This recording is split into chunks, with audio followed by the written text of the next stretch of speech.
ভেবেছিলাম একদিন নিজের ইচ্ছে পূরণ করব, তাই সেই কথাটিকে স্মরণ করে বেরিয়ে পড়লাম, পিঠে ব্যাগ আর হাতে ক্যামেরা নিয়ে, মা ও বাবার ভালোবাসা ও আশীর্বাদ নিয়ে।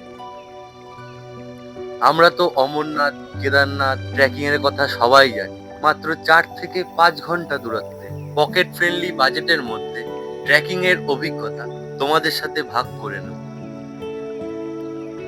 আজ আমার যাত্রার সঙ্গী আমার খুবই প্রিয় একটি বন্ধু, শুভেন্দু। পর্বতের চূড়ায় পৌঁছানোটা শুধু শারীরিক পরিশ্রম নয়, বরং মানসিক ও আধ্যাত্মিক যাত্রা।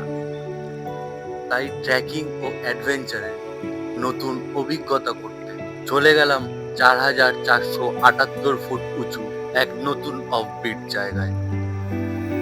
আপনারা যারা ট্রেকিং প্রেমী এবং নতুন অভিজ্ঞতা করতে চাইছেন, একবার আসুন এই ট্রেকিং এর অভিজ্ঞতা নিতে। চলো তাহলে শুরু করে ফেলি এই যাত্রা। আর সবার আগে আমি বিকি, তোমাদের হোস্ট। ওয়েলকাম টু ভ্রমণ অঙ্গীকার। ঘড়িতে তখন বেলা 4:30। বাড়ির সামনে থেকে টোটো নিয়ে পৌঁছে গেলাম দমদম স্টেশনের। তারপর এখান থেকে নাগেরবাজার মিনি ধরে চললাম হাওড়া স্টেশনের উদ্দেশ্যে। হাওড়া থেকে আমাদের ট্রেন সন্ধে 6:20। এদিকে বাস লেট করছে, চিন্তায় পড়ে গেলাম ট্রেনটা আমরা আদেও ঠিক সময় মতন ধরতে পারবো কি। তারপর আমরা বাস থেকে নেমে দৌড় দিলাম হাওড়া স্টেশনের দিকে।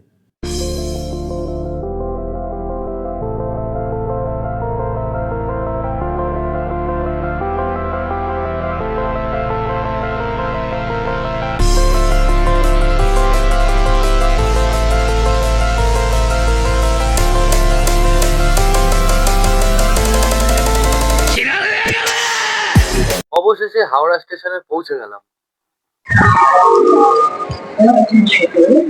ট্রেন যেন দাঁড়িয়ে রয়েছে শুধুমাত্র আমাদের জন্য। হ্যাঁ, ঠিক তাই। তা না হলে আমরা ট্রেনে উঠলাম আর সঙ্গে সঙ্গে ট্রেনটা ছেড়ে দিল। তা যাই হোক, এটা তো আমার প্রথম অভিজ্ঞতা। তোমাদের কারোর সাথে কি এরকম কোনো অভিজ্ঞতা হয়েছে? যদি হয়ে থাকে অবশ্যই কমেন্টে জানিও। তাই তোমাদের বলবো, রাস্তাঘাটের ব্যাপার একটুখানি সময় নিয়ে বেরানোই। আর একটু হলে তো আমি আমার ট্রেনটা মিস করেই ফেলেছিলাম। আরেকটা কথা তোমাদেরকে তো জানানোই হয়, আমাদের প্ল্যানটা ঠিক হয়েছিল যেদিন যাব ঠিক তার আগের দিন। তাই আর পারেশনাথের ডাইরেক্ট টিকিট হয়ে ওঠেনি। হ্যাঁ, ঠিক শুনেছো, আজকে আমাদের গন্তব্য পারেশনাথ। এসে পৌঁছালাম আসানসোল, আর এখন বাজে রাত 9:50। তোমাদের আগেই বলেছি আমাদের ডাইরেক্ট টিকিট হয়নি, তাই রাত 11:56 দ্রোণ এক্সপ্রেসের মাধ্যমে আমরা আসানসোল থেকে পারেশনাথ রওনা দেব। আসানসোল স্টেশনের বাইরে অসংখ্য খাওয়ার দোকান রয়েছে। আজ সেখানেই রাতের ডিনারটা সেরে নিলাম। ভাত, ডাল, আলু ভাজা আর 2 পিস মাংস, সাথে স্যালাড। স্বাদে মোটামুটি, খুব একটা ভালো লাগেনি আমার। পড়লো 120 টাকা। বেরিয়ে পড়লাম আসানসোল থেকে। পারেশনাথ অপেক্ষা করছে যে আমাদের। অবশেষে পৌঁছে গেলাম পারেশনাথ স্টেশন। প্ল্যাটফর্মে সিঁড়ি দিয়ে উপরে উঠে পড়তেই দেখে ফেললাম আমার কোনোদিনও না দেখা এমন একটি দৃশ্য। এই স্টেশনের ফুটব্রিজের উপরেই একটি পরিবার তাদের সংসার স্থাপন করেছে। 1 নম্বর প্ল্যাটফর্ম থেকে বাইরে বেরাতেই অসংখ্য গাড়ি লাইন দিয়ে দাঁড়িয়ে রয়েছে। আর বেশি সময় নষ্ট না করে ড্রাইভারের সাথে কথা বলে উঠে পড়লাম গাড়িতে। জিজ্ঞেস করায় জানতে পারলাম এখানে 2 রকমের গাড়ি পাওয়া যায়। আপনি শেয়ারও যেতে পারেন, রিজার্ভ করেও যেতে পারেন। সেক্ষেত্রে শেয়ারে ভাড়া পড়বে আপনার 70 টাকা, আর রিজার্ভ করলে 450 থেকে 500 টাকা। সিজন অনুযায়ী ভাড়া কম বেশি হতে পারে। রাতের অন্ধকার যেন আমার এক্সাইটমেন্টটা আরো বাড়িয়ে তুলেছে। ড্রাইভার দাদা আমাদের ছেড়ে দিল মধুবন এন্ট্রি গেটের সামনে। এর আগে আর গাড়ি যায় না, এখান থেকে হেঁটেই যেতে হবে, অথবা বাইকে যেতে পারেন, ডুলিরও ব্যবস্থা আছে। বাইকের চার্জ কত, ডুলির চার্জ কত, সবই জানাবো এই জার্নির মাধ্যমে।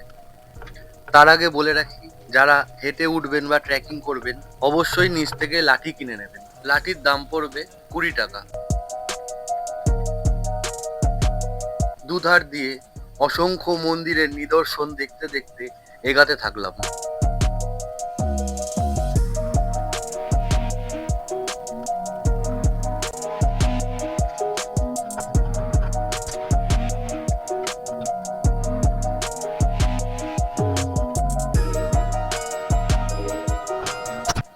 পারলে পানীয় জলটা নিচ থেকেই নিয়ে নেবেন, উপরেও পাবেন কিন্তু দাম দ্বিগুণ পড়বে। আমাদের ট্রেকিং এর পথ এই রাস্তা দিয়েই শুরু হচ্ছে।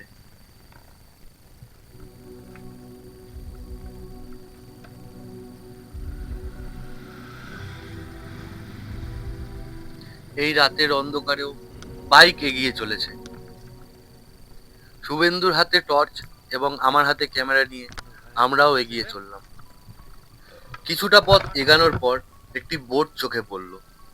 তাতে লেখা এখান থেকে পারেশনাথ মন্দির 9.5 কিলোমিটার দূরে। আমরা তো সবে কিছুটাই পথ এসেছি। ঘন অন্ধকারের মধ্যে এগিয়ে চলাটা আমাদের দুজনের কাছেই একটি রোমাঞ্চকর বিষয় হয়ে উঠেছে। অদ্ভুত এক আকর্ষণ হাত বাড়িয়ে যেন আমাদেরকে টেনে নিয়ে চলেছে।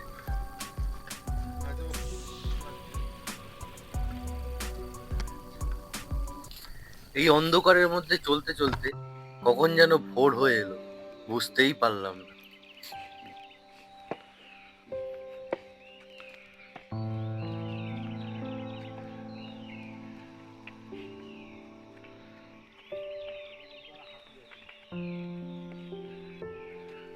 জংলি হাতির দেখা মেলে এখানে।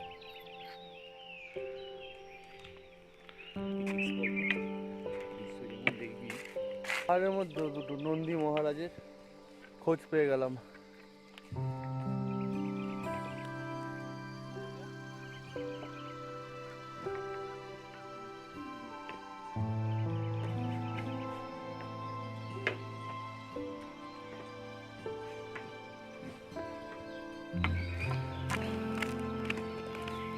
পুরো দুপাশে জঙ্গল, মধ্যখান দিয়ে আমরা দুজনে হেঁটে চলেছি। আলাদাই মজা সকালবেলায় ভোরের আকাশ, তার মধ্যে অরণ্য পরিবেশ, হেঁটে চলেছি আমরা দুজনে এই জঙ্গলের মধ্যে দিয়ে।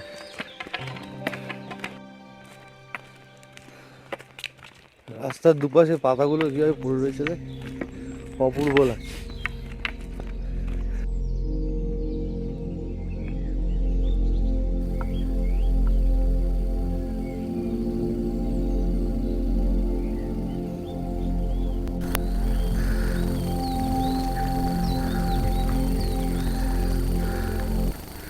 প্রকৃতির অপূর্ব রূপ, বিভিন্ন জায়গায় বিভিন্ন ধরনের সৌন্দর্য লুকিয়ে রয়েছে।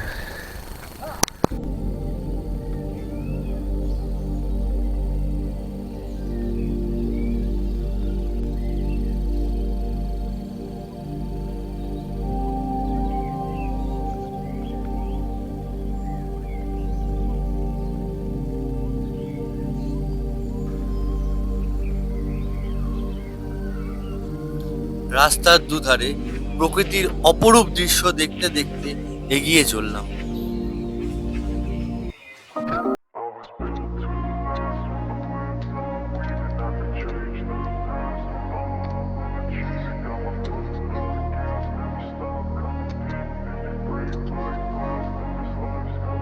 I wanna be the best in the game, invest in my name. Check no restraints, I'm obsessed with the pain. I ingest, I retain, assess and I change. Possessed by the thought I'll be free one day from society's restraints. Money, clout and fame, a disease, a plague. We all love to hate, have to play the game, have to make a name. All our insecurities are on display. This is war with the enemy, think that it was meant to be. Living in a time where disease is on every screen. I won't let them fester me, I know most are festering. Negativity is a plague for the mentally. এখানে বসার জায়গা রয়েছে, চাইলে বিশ্রামও নেওয়া যায়। সামনে বা হাতে দোকান আছে, কিছু কেনাকাটা করার থাকলে করে নিতে পারে।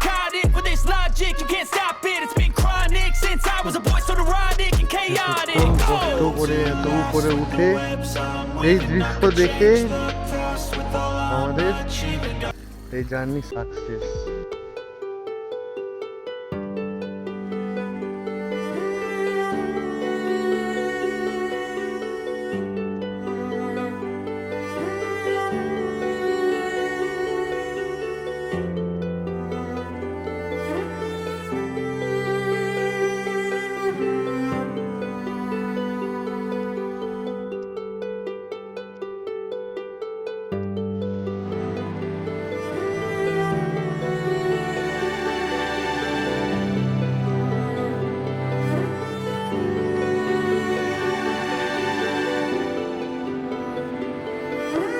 এই নিচ থেকেই মন্দিরের দর্শন পেয়ে গেলাম। বুঝতে পারলাম এখনো অনেকটা পথ বাকি।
ধর একটু।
শ্বাস যেভাবে ফুলছে বুঝতেই পারছে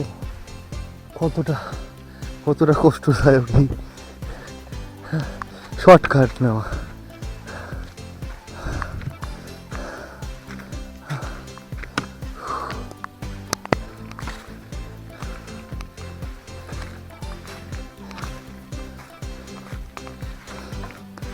কষ্ট হচ্ছে খুবই, কিন্তু শর্টকাট রাস্তা খুবই রোমাঞ্চকর।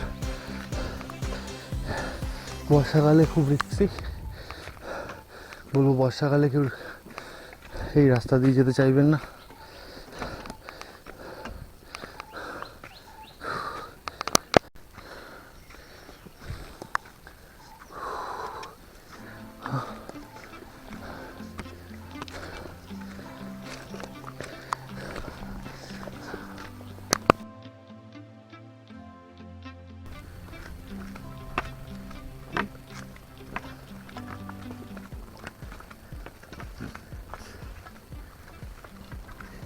প্রচন্ড খাড়া এই রাস্তাটা।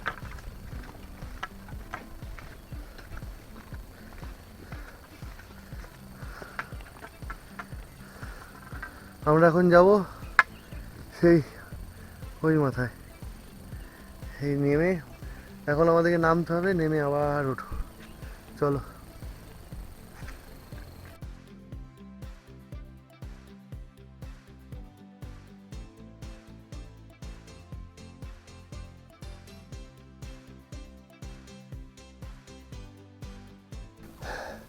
সব ক্লান্তি দূর করে দিল, ওই দেখা যাচ্ছে দূরে।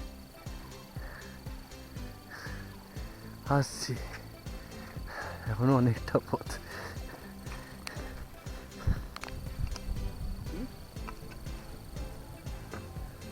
কি আশ্চর্য ব্যাপার ভাবো, আমাদের তো কাঁধে ছোট্ট একটি ব্যাগ নিয়ে আসতে গিয়েই দম বেরিয়ে গেছে, আর এনাদের দেখো কাঁধে করে একটি মানুষের বোঝা নিয়ে দিব্যি হেঁটে চলেছে। নিচ থেকে এত উপরে কাঁধে করে নিয়ে এসে দর্শন করিয়ে দিচ্ছে। হ্যাটস অফ বন্ধু তোমাদের। বেশ ভালোই জোরে হাওয়া চলছে এখানে।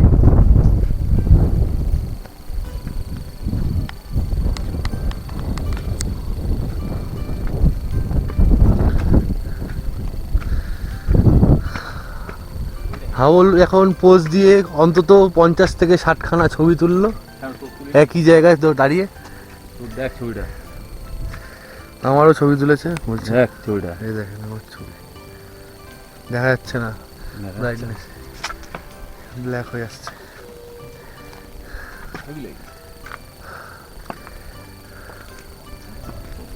এটা হেলিপ্যাড।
এই স্থান থেকে রাস্তার দুদিকে ভাগ হয়ে যাচ্ছে। বাঁদিকে চলে যাচ্ছে জল মন্দির আর ডান দিকে পারেশনাথ। প্রথমে আমরা পারেশনাথের দিকেই যাব।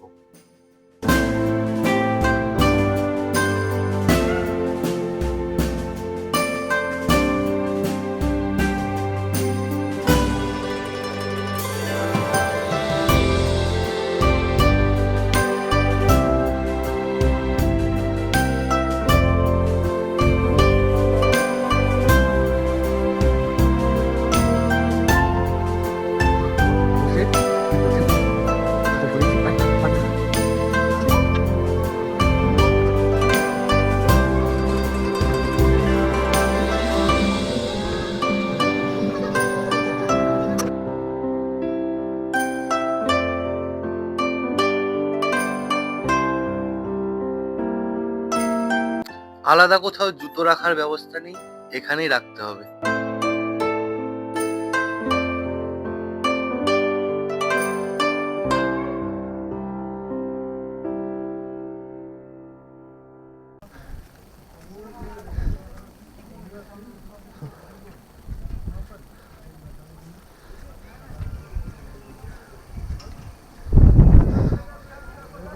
সাইডে অপরূপ দৃশ্য দেখতে দেখতে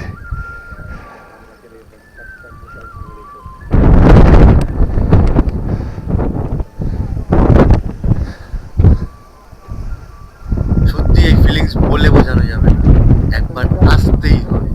সেই রাতের অন্ধকারে যাত্রা শুরু করে এতটা পথ অতিক্রম করে এই দৃশ্যের সম্মুখীন হলাম। আপনারাই বলুন আমার যাত্রা সফল কি?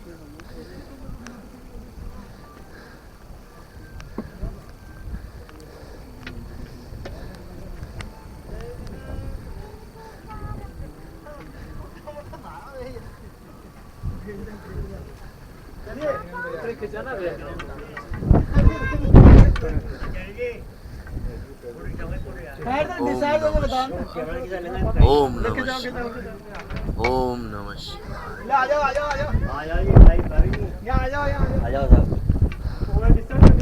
ओम नमः शिवाय। মন্দিরের ভিতরে পিকচার তোলা অ্যালাউ নেই, তাই দেখাতে পারলাম না।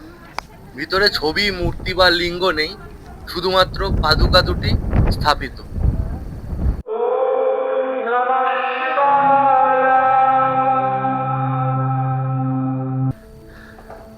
এর নিচে একটা গর্ভগৃহ আছে,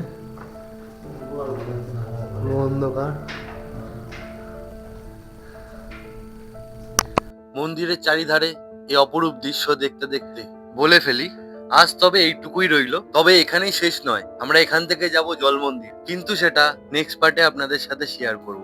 আর যারা এই ভিডিওর মাধ্যমে এখনো পর্যন্ত আমার সাথে জুড়ে রয়েছো, তোমাদের বলি তোমরা বাইকে অথবা ডুলিতে উপরে আসতেই পারো, কিন্তু এই ট্রেকিং এর অভিজ্ঞতাতে একটা আলাদাই অনুভূতি অনুভব করো। তা যাই হোক, বাইকে আসতে চাইলে বাইকে আপনার পড়বে 500 থেকে 700 টাকা, আর ডুলিতে পড়বে 5,500 থেকে 8,000 টাকা। সিজনে কিন্তু দামটা অনেকটাই বৃদ্ধি পায়। ইউটিউব চ্যানেলে আমার এই প্রথম ব্লগিং, তোমাদের কেমন লাগলো অবশ্যই জানিও। আর হ্যাঁ, লাইক, শেয়ার এন্ড সাবস্ক্রাইবটা করে দিও। সবে তো শুরু, সাথে থেকো, পাশে থেকো, যাতে আরো অসংখ্য জায়গায় একসাথে ঘুরতে পারি, একসাথে অনেক দৃশ্য ক্যামেরা বন্দি করতে পারি। তবে চললাম আজ, দেখা হচ্ছে নেক্সট ভিডিওতে।